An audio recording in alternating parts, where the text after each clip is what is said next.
नमस्कार श्रोतागणों। मैं हूं आपकी स्टोरी टेलर रीत और आप सुन रहे अनचाही मोहब्बत। तो अनचाही मोहब्बत आज मोहब्बत में तब्दील होने वाली थी क्योंकि आज का दिन था शादी का। तो सारी तैयारियां हो चुकी थी, मंडप सज चुके थे, मेहमान आ चुके थे और शहनाइयां बज रही थी और सब लोग बेसब्री से हमारी दोनों ब्राइड्स का इंतजार कर रहे थे। तभी दिखाते एक रूम में जो प्रेरणा है वो रेडी हो रही थी। प्रेरणा ने आज सफ़ेद रंग की कुर्ती, उस पर रेड कलर का जैकेट पहना था और ग्रीन कलर के मोतियों के हार के साथ अपने गले को सजाया हुआ था। पाँव में जूतियाँ पहनी थी और सिर पे अच्छे से बालों को टाई करते हुए सेहरा बांधा हुआ था। सेहरा बांध कर जब सबकी नज़र प्रेरणा पे पड़ती है तो भाई किसी दूल्हे राजा से कम नहीं लग रही थी हमारी प्रेरणा। तभी जो दादी है वो प्रेरणा के पास जाती है और धीरे से उसके कान के पीछे काला टीका लगाती है और कहती, मेरी पोती को किसी की भी नज़र ना लगे, सारी बुरी नज़रें मेरी पोती से दूर रहे। तो प्रेरणा स्माइल करती है और अपनी दादी का आशीर्वाद लेती है। तभी नंदिनी जी आ जाती है और कहती है, माँ हमारी प्रेरणा कितनी अच्छी लग रही है ना। तो दादी कहती है, अच्छी? इससे अच्छे तो दूल्हा आज तक किसी ने देखा ही नहीं होगा। तो सब हंसने लगते। तो प्रेरणा कहती, क्या आप लोग भी? तभी आदि कहता है, दी दी दी स्माइल, एक फोटो तो बनता है भाभी को भेजने के लिए।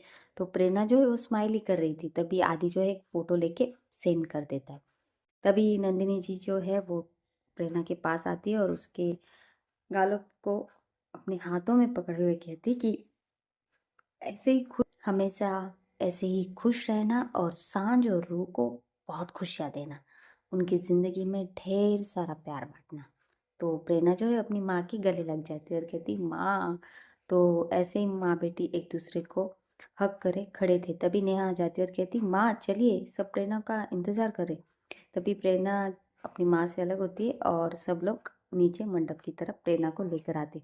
तभी दिखाते हैं कि जो मैसेज सेंड किया था वो पहुंच जाता है सांझ के पास और अनन्या जो है वो सांझ को फोटो दिखाते हुए कहती, दी देखिए जीजू कितनी अच्छी लग रही है। तो जब सांझ प्रेरणा को देखती है तो बस देखती रहती है और उसके चेहरे पे बड़ी सी स्माइल आ जाती है। तो कहती, सच में बहुत ज़्यादा अच्छी लग रही प्रेरणा। तो अनन्या कहती, दी सिर्फ अच्छी नहीं, हैंडसम कहिए। और आपको पता है जितनी भी ब्राइड्स को देख रही है, बेताब होते हैं लोग, उतने ही ज़्यादा चौंक रहे हैं जीजू को देख के। तो सब हंसने लगते। तभी दिखाते हैं कि प्रेरणा जो है वो स्टेज पे आ जाती। तो वो जैसे ही आती है तो वो पहले नीचे झुककर अपने पापा को प्रणाम करती है। तो उसके पापा जो है अपनी बेटी को उठाते हुए कहते, अरे मेरे शेर पुत्र, तुम्हारी जगह मेरे पैरों पे नहीं मेरे दिल में है। और वो उसे हक करते और कहते, हमेशा खुश रहना और ऐसे ही हमेशा मुस्कुराते रहना। तो वो भी अपने पापा को हक करती है। तभी दिखाते हैं कि जो अनाउंसमेंट होती है कि प्राइड आ रही है, तो प्रेरणा की नज़रें जो है वो सामने जो जहाँ से सांझ आने वाली थी वहाँ पे टिक जाती है और बड़ी बेसब्री से, बड़ी बड़ी बेसब्री से वो सांझ का इंतज़ार कर रही थी, अपने चांद का इंतज़ार कर रही थी। तो दिखाते हैं कि एक अंधाधुंध परछाई दूर से ही प्रेरणा के नज़रों में गिरती है और जैसे वो पास आ रही थी वैसे वैसे प्रेरणा का दिल जो था वो बेकाबू हो गया था। प्रेरणा का दिल बेकाबू धड़कने लगा था। उसके दिल की रिदम हिल चुकी थी, जैसे मानो उसके कानों में एक अलग सा ही मधुर सी साज सुनाई दे रही थी। सांसें हेवी हो रही थी और जो गला था वो सूख चुका था। आंखें आंखें बड़े ही प्यार से और एक बेकरार से सामने देखी जा रही थी और सामने के इंसान को देखकर बस किसी और ही माहौल में, किसी और ही दुनिया में खोई जा रही थी। पूरा समा थम चुका था और इस थमे हुए समा में सिर्फ प्रेरणा के दिल की धड़कनें जो शोर कर रही थी वो सुनाई दे रही थी और उसकी आंखें बस नम हो चुकी थी सामने का नज़ारा देख के। सामने सांझ, सांझ जो है वो रेड कलर की साड़ी पहने हुए, हाथों में रेड कलर का चूड़ा, मांग टीका पहने, पाँव में पायल और जो है शाला, ग्रीन कलर का शाला ओढ़े हुए, फूलों से सजी सेज जो उसके सिर पर थी उसे नीचे धीमे धीमे पैरों से चलते हुए आ रही थी। उसकी आंखें झुकी हुई थी, पलकों पे एक अलग सा नूर था, चेहरे पर गरम सी लाली आ चुकी थी। मुस्कुराते हुए कोयल सी झनकती हुई उसकी पायल नज़ाकत से, बड़ी नज़ाकत से चलते हुए धीरे धीरे प्रेरणा की ओर बढ़ रही थी। उसके बाल खुले हुए जो उसकी कमर को चूम रहे थे और उसकी बढ़ते हुए कदम प्रेरणा की धड़कनों को और भी ज़्यादा बेकाबू कर रहे थे। और पूरा समय थम चुका था और बस प्रेरणा अपनी जिंदगी को अपनी तरफ चलते हुए आगे देख रही थी। तो जैसे ही जो सांझ है वो स्टेज तक पहुंच जाती है तो आदि जो है वो प्रेरणा के कानों में धीरे से कहता है, अब भाभी को हाथ भी दीजिए, क्या उन्हें देखती रहेंगी क्या आप? तो आदि की आवाज़ सुनते ही जो प्रेरणा है वो होश में आ जाती है और धीरे से झुक के जो सांझ है उसे हाथ देती है। तो जैसे ही सांझ जो है अपनी झुकी हुई पलकों से हाथों को देखती है तो उन पे वो अपना हाथ रख के स्टेज के ऊपर धीरे धीरे आ जाती है। अब वो दोनों एक दूसरे के सामने खड़े थे और प्रेरणा ने सांझ का हाथ पकड़ा हुआ था। तो प्रेरणा धीरे से सांझ की तरफ झुकते हुए कहती कि अब आप अपनी पलकों को उठा के हमारा दीदार तो कर लीजिए, देख तो लीजिए हम कैसे दिख रहे। तो सांझ जो है वो स्माइल करने लगती है और अपनी झुकी हुई पलकों को प्रेरणा की तरफ मोड़ लेती है। जैसे ही प्रेरणा और सांझ की नज़रें एक दूसरे से मिलती है, हाय, प्रेरणा का दिल तो मानो पिघलने लगता है बस सांझ की उस नज़रों से। तभी दिखाते हैं कि सांझ जो है वो एक हाथ जो उसका प्रेरणा के हाथों में था तो वो अपने दूसरे हाथ को प्रेरणा के दिल पे रखती है और जो प्रेरणा की दिल की धड़कन है वो सांझ को भी महसूस हो रही थी। तो सांझ थोड़ा करीब जाके जो है प्रेरणा से कहती कि अपने इस दिल को कहो थोड़ा कम शोर कर, वरना इसे संभालने के लिए मैं हूँ। तो जो प्रेरणा है वो स्माइल करने लगती है और सांझ भी। तभी सब लोग कहते कि चलो चलो जल्दी करो, वरमाला पहनानी है अब तुम्हें, बातें हो गई हो तो प्रेरणा और सांझ के हाथ में वरमाले दी जाती है। अब वरमाला पहनाने का वक्त आ जाता है। तो प्रेरणा जब सांझ को वरमाला पहनाने लगती है तभी क्या होता है, सांझ जो है उसे उठा लिया जाता है और प्रेरणा अपने हाथों में वरमाला पहने सांझ की तरफ देखने लगती है। तभी आदि कहता है, भाई ये सब क्या है, आप लोगों ने हमारी भाभी को क्यों उठाया? तो वो लोग कहते हैं इतनी आसानी से आपको भाभी थोड़ी ना मिलेगी, उसके लिए और बहुत कुछ, मतलब बहुत प्रयास करने पड़ेंगे आपको उन तक पहुंचने के लिए। तो सब स्माइल करने लगते। अब प्रेरणा जो है वो क्या करती है, वो कहती कि देखिए आप लोग उन्हें उतार दीजिए, वो गिर जाएंगी। तो वो इतनी प्यार से कहती है ना तो सब कहते हैं हाय, कितनी कितनी ज़्यादा फिक्र है ना प्रेरणा को सांझ की। तो सब हंसने लगते। तभी आदि कहता है, दी हमारी नाक कट रही है और आप उनसे बातें कर रही है, चले जल्दी डालिए। तो प्रेरणा जो है आदि की तरफ देखती है और कहती कैसे? तो आदि क्या करता है, झट से भाग के जाता है और एक टेबल को लेकर आता है और करने के लिए लेकर आता है स्टूल को। तो छोटे से स्टूल को लेकर आता है तो प्रेरणा उस पर खड़ी हो जाती है। अब प्रेरणा तो खड़ी हो जाती है लेकिन जो लोग थे जिन्होंने सांझ को पकड़ा हुआ था वो सांझ को थोड़ा पीछे और पीछे लेकर जाते हैं। अब क्या करे भाई, सांझ तक पहुंचने का, दूरियां बनाने का काम कर दिया था इन लोगों ने। तो सब स्माइल करने लगते। तो अब सब सोचते हैं कि प्रेरणा क्या करेगी, तो प्रेरणा क्या करती है, प्रेरणा अपने हाथों को थोड़ा सा एक पोजीशन में लेती है और धीरे से बड़ी आसानी से वो जो वरमाला थी वो सांझ की तरफ डाल देती है। और जैसे ही ये करती है तो कोई कुछ समझ पाता उससे पहले ही जो वरमाला है वो सांझ के गले में जा चुकी थी। तो सब लोग जो है वो क्लैपिंग करने लगते और आदि आके प्रेरणा के पास आके खड़ा होता है और कहता है, दी वाह यार, आपका निशाना मतलब किसी के दिल को और किसी को घायल करने में काफ़ी है। तो वो ऐसा कह के आँख मार देता है प्रेरणा को। तो प्रेरणा कहती है, चुप बैठेगा तू, क्या बकवास कर रहा है यहाँ पे। तो आदि कहता है, क्या दिया आप भी, डांटना कभी नहीं छोड़ती ना मुझे, आप और पापा एक जैसे हो। और ऐसा कह के वो साइड हो जाता है। तो सब लोग प्रेरणा को कहते कि हाँ यार, ये आदि भले ही मजाक में कह रहा है लेकिन सुन, तुमने सच में बहुत अच्छे से मतलब क्या निशाना था तुम्हारा। तभी अब सांझ की बारी आ जाती है तो सांझ को नीचे उतारा जाता है। तो आदि जो है वो प्रेरणा की तरफ बढ़ता है तो प्रेरणा उसे कहती है, रुक, क्या कर रहा है। तो आदि कहते हैं, दिया आपको उठा रहा हूँ। तो वो कहती, कोई ज़रूरत नहीं, मुझे कोई उठाने की ज़रूरत नहीं, मैं कोई भी ऐसे चीज़ नहीं करना चाहती जिससे सांझ को मुझ तक पहुँचने में तकलीफ हो। तो आदि कहता है, वाह भाई वाह, वो कर सकती है, आप नहीं कर सकती। तो प्रेरणा कहती, मैंने कहा ना तुझसे। तो जो नंदिनी जी है वो कहती है, आदि रहने देना, प्रेरणा को नहीं करना है ये सब। तो वो कहते हैं, ठीक है। तो जो प्रेरणा है वो सांझ की तरफ स्माइल करके देखती है और अपनी जो गर्दन है वो थोड़ा सा नीचे झुकाती है। तो सांझ जो है वो प्रेरणा को वरमाला पहना देती है। तो जैसे ही ये होता है सब लोग उठ के क्लैपिंग करने लगते हैं। तो प्रेरणा जो है वो सांझ की तरफ देखती है और कहती कि मैं आपके लिए हमेशा झुकने के लिए रेडी हूँ, बस आप हमेशा मेरे पास रहिएगा। तो जब वो ऐसा कहती है तो सांझ जो है वो थोड़ा सा शर्म के मारे उसके कान लाल हो जाते। तभी पंडित जी कहते हैं, चलिए बैठिए, हम शादी की आगे की रस्में शुरू करते हैं। तो वो बैठ जाते।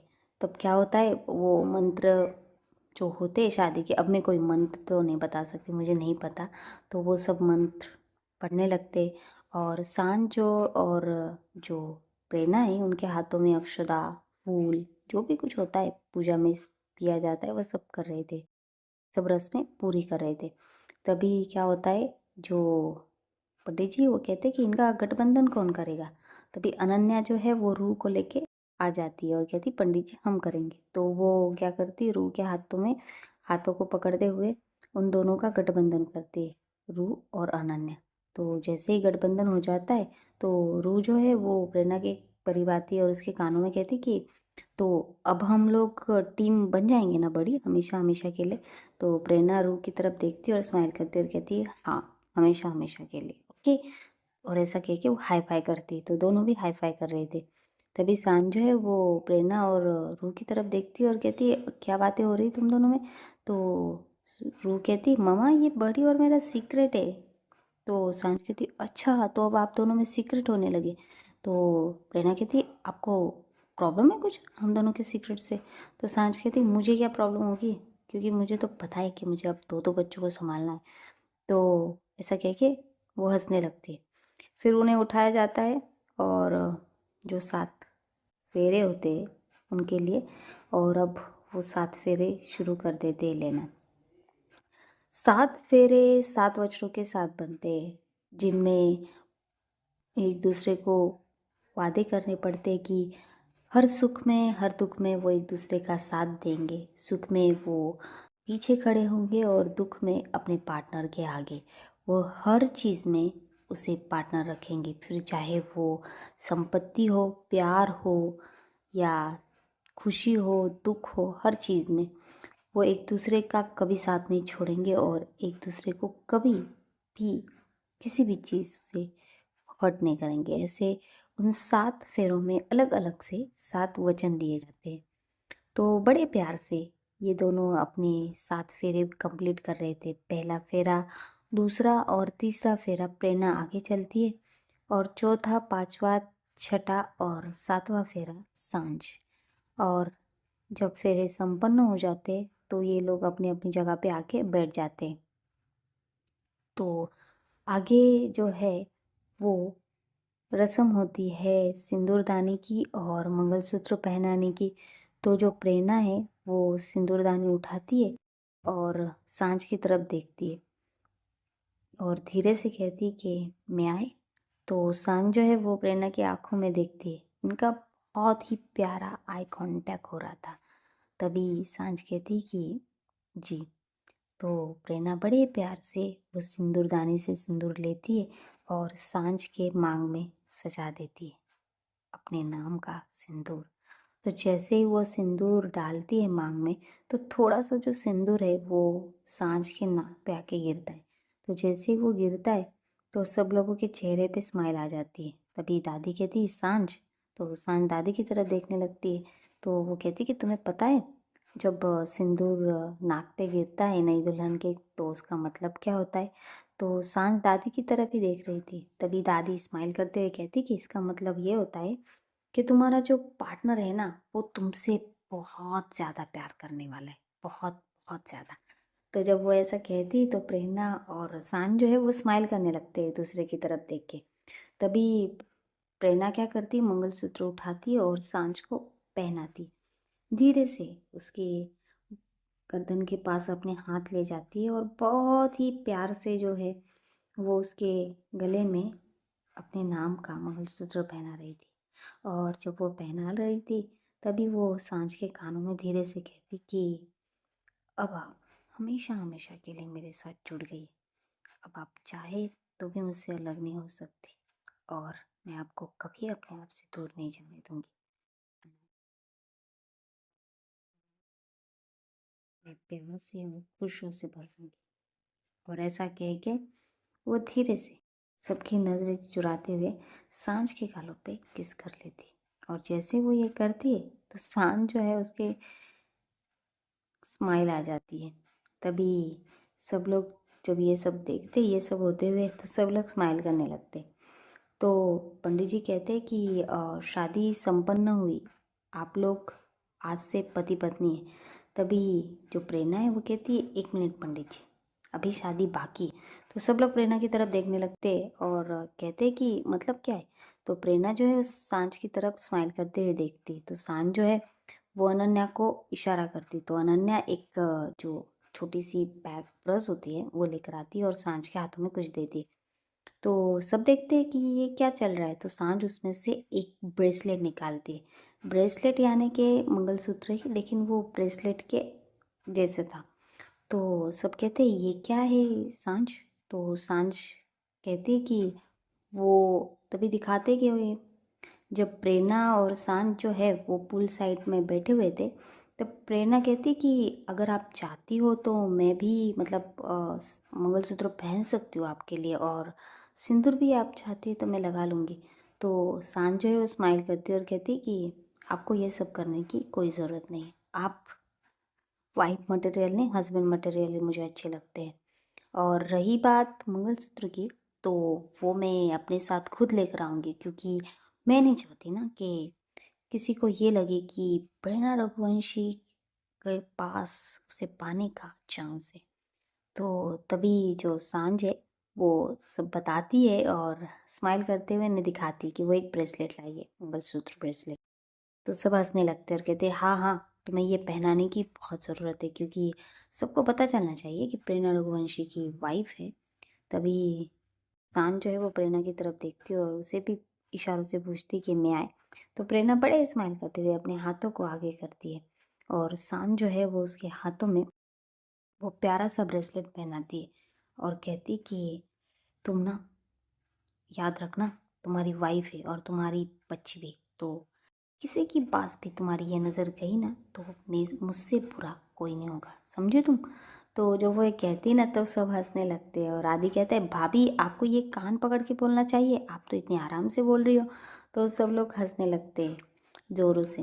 तभी पंडित जी कहते तो अब आपकी शादी संपन्न हुई, आप अपने बड़ों का आशीर्वाद ले लीजिए। तभी वो अपनी जगह से खड़े हो जाते हैं और अब आशीर्वाद लेने जाते तो सबसे पहले वो दादी के पास जाते। तो जैसे ही झुकते, दादी उन दोनों को रोक देती और कहती कि नहीं, तुम मेरे पैर मत पड़ो, तुम मेरे दोनों भी सबसे सबसे प्यारे बच्चे हो, और ऐसे ही एक दूसरे का साथ देना। मैं तुम्हें बस इतना कहूँगी कि शादी बेटा कर तो तुमने ली है, लेकिन ज़िंदगी में और इस शादी में बहुत सारी ऐसी उलझनें आएंगी जिसका तुम्हें जवाब नहीं मिलेगा, बहुत सी कठिनाइयाँ आएंगी और कभी कभी ऐसा भी होगा कि तुम एक दूसरे से भागना चाहो, एक दूसरे को छोड़ना चाहो, लेकिन याद रखना हमेशा किसी भी हालात में एक दूसरे का साथ देना हमेशा। और ऐसा कह के उन्हें आशीर्वाद देती। तब वो जाते नंदिनी जी और मिस्टर रघुवंशी के पास और उनका आशीर्वाद लेते, तो नंदिनी जी और रघुवंशी जी पर उन्हें बहुत बहुत आशीर्वाद देते। फिर दीप्ति जी और मिस्टर राठौड़, नेहा और जो राज है उनके भी पैर पड़ते। तभी जो आदि है उसे बुलाया जाता है और आदि को कहा जाता है कि उसे पैर पड़ने हैं सांझ और प्रेरणा के। तो आदि कहता है कि क्या आप लोग भी कितने पुराने ज़माने के ख्यालात लेके बैठे, मैं अपनी भाभी को हक करूँगा। और वो जाके उसे हक करने हरता है। तभी दादी कहती है कि तेरा नया ज़माने का होगा, अब हमारे ज़माने का कर, पैर पकड़ और आशीर्वाद ले। तो आदि कहता है ठीक है, तो वो झुक जाता है और प्रेरणा और सांझ का आशीर्वाद लेने लगता है। तो प्रेरणा उसे रुका देती है और कहती है नहीं, कोई ज़रूरत नहीं तुम्हें। तो आदि कहता है नहीं दी, मुझे कोई प्रॉब्लम नहीं, आप मेरी दी हो, मैं एक बार क्या 100 बार भी आपके पैर पड़ सकता हूँ। और वो ऐसा कह के झुक जाता है। तभी रू और अंश आते हैं और कहते कि हमें भी पैर पड़ने पड़ेंगे चाचू के जैसे, बड़ी के और सांझ के। तो सब हंसने लगते हैं और कहते हैं हाँ आप पढ़ोगे तो अच्छी बात है। तो रू और जो अंश है वो भी दोनों दोनों के पैर पड़ने लगते हैं। तभी प्रेरणा और सांझ जो है वो दोनों को पैर तो नहीं पड़ने देती, लेकिन दोनों को अपने गोदी में उठा लेती और कहती आप दोनों को हमारे पैर पड़ने की कोई ज़रूरत नहीं, आप दोनों तो इतने प्यारे हो कि आप लोग को ना पैर पड़ते हुए हमें अच्छे नहीं लगेंगे। और दोनों ये कह के दोनों की गालों पे किस कर लेते। तो कहती तो अंश कहता है तो आज से रू हमारे घर पे रहेंगी ना मेरे साथ। तो सब कहते हैं हाँ। तो अंश कहता है वाह, तो मतलब रू और मैं अब भाई बहन हो गए हैं ना सच्चे वाले। तो सब कहते हैं सच्चे वाले। तो अंश कहता है हाँ। सब कहते थे कि शादी के बाद सच्ची वाले हो जाएंगे, तो अब हो गए ना। तो सब हंसने लगते और कहते हाँ हाँ अब हो गए, अब रू को हम अपने घर ले जाएंगे हमारे साथ। तो अंश तो बहुत खुश हो जाता है। तो अंश कहता है ठीक है चलो। तो दिखाते हैं कि फिर खाने की रस्म आ जाती है। तो सांझ और प्रेरणा जो है उन्हें बिठाया जाता है। अब उन्हें दी जाती है थाल जिसमें उन्हें खाना था। तो जो दादी है वो उन्हें समझाती कि बेटा ये जो थाल है ना इसमें अलग अलग चीज़ें रखी गई है, उनका अलग अलग महत्व है, अपनी लाइफ में जो चीज़ें हैं उनसे रिलेटेड की गई है। तो प्रेरणा और सांझ एक दूसरे की तरफ देखते और दादी की तरफ देखते थे। तो दादी कहती है हाँ मुझे पता था तुम लोगों को पता नहीं होगा, ठीक है हम बताते हैं।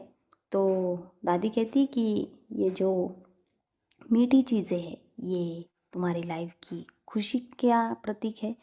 तभी जो दीप्ति जी है वो कहते कि जो भी तीखा है वो तुम्हारी ज़िंदगी के कुछ ऐसे पल होंगे जब तुम्हें लगेगा कि ज़िंदगी बहुत मुश्किलों से और बहुत परेशानियों से घिरी हुई है, लेकिन उनमें भी तुम्हें एक दूसरे का अच्छे से साथ देना है। तभी नंदिनी जी कहती है और ये जो खट्टी मीठी चीज़ें हैं ना ये तुम्हारी तकरार है, प्यारी सी तकरार जो तुम हमेशा एक दूसरे के साथ करना, क्योंकि अगर तकरार ना हो तो प्यार कैसा। और नेहा कहती कि ये जो हमने नमक रखा है ये नमक जो है वो स्वाद है, इसे तुम कितना मिलाते हो किस चीज़ में उससे पता चलेगा कि तुम्हारी लाइफ कैसी चलेगी। या यूँ कहे इसे हम बोल सकते हैं कि ये आपका गुस्सा है या आपका संयम कैसे काम करेगा ये आप लोग तय करेंगे। तो ऐसे वो सारे खानों की क्या महत्व होते हैं, जैसे डिशेस में वैसे ज़िंदगी में क्या क्या है उसके प्रतीक के बारे में बता दिया जाता है। वो कहते हैं कि चलो शुरुआत करो, खिलाओ एक दूसरे को। तो जो सांझ और प्रेरणा है वो थाली की तरफ देखने लगते कि क्या खिलाए। तो जो सांझ है वो जो है वो मिष्टी उठाती है और प्रेरणा की तरफ करती है। तो प्रेरणा जो है वो मिष्टी खा लेती है। अब आती है प्रेरणा की बारी। तो प्रेरणा जो है वो थाली की तरफ देखती है और एक बार सांझ की तरफ। तो वो थाली से कुछ खट्टा मीठा उठाती है। तो सब कहते हैं कि ये क्या है। तो प्रेरणा कहती है सांझ ने मुझे मीठा खिलाया है क्योंकि वो है ही इतनी मीठी, लेकिन मैं चाहती हूँ कि हमारी लाइफ में जो है वो थोड़ी सी खट्टी मीठी तकरार भी हो, वरना सिर्फ मीठा मीठा अच्छा नहीं लगेगा, है ना। तो सब हंसने लगते हैं और फिर जो प्रेरणा है वो बड़े प्यार से सांझ को वो खिलाती। तभी ना रू आ जाती। रू कहती, अरे आप दोनों अकेले अकेले खा रहे हो, आप लोगों ने ये भी नहीं सोचा कि रू ने खाना खाया है नहीं। तो प्रेरणा जो है वो स्माइल करती और कहती, अरे हम लोग कहाँ खाना शुरू किया है, हम तो अभी बोलने वाले थे कि रू का है, चलो आओ इधर। और वो रू को बिठा लेती है और फिर वो रू को भी दोनों मिलकर एक एक निवाला खिलाते। तो सब कहते चलो फिर हम भी खाना खा लेते हैं, फिर विदाई की रस्म भी करवानी है। तो ऐसा कह के सब अपना अपना खाना खाने के लिए अपने अपने प्लेस पे बैठ जाते। तो बस आज का एपिसोड यही ख़त्म करते हैं और देखेंगे आगे क्या क्या होता है।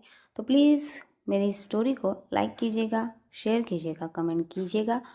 कमेंट करना मत भूलिएगा और लाइक करना भी। और मेरे इस चैनल को सब्सक्राइब ज़रूर कीजिएगा क्योंकि बिलव्ड आपके लव के लिए बेताब है। धन्यवाद।